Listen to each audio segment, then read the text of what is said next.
It was a gathering of grandkids today, Bush grandkids. They were in College Station at the Presidential Library honoring their grandparents and each hoping to jump out of a plane.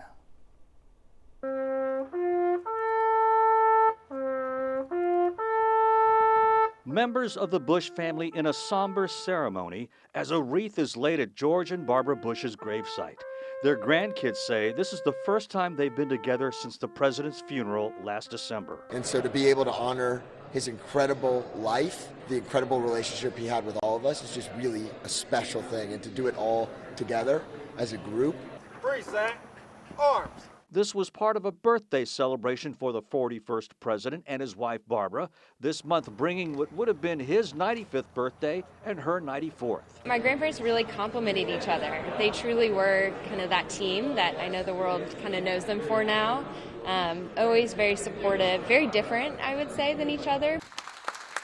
This followed an event on Wednesday when friends and family marked the first day of issue for a U.S. Postal Service stamp honoring President Bush. The president was known for going skydiving on his birthday, and today over a dozen of his grandkids were ready to do just that. I know him and my grandmother are looking down from heaven, and my grandmother might not be too happy about all of us jumping out of a plane, but my grandfather sure wishes, I know he was smiling down, wishes he was here.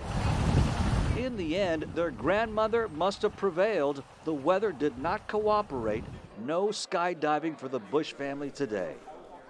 Grandma prevails. We have more from the birthday ceremonies today in College Station on khou.com. You can see also pictures from 41 skydiving for his 90th birthday.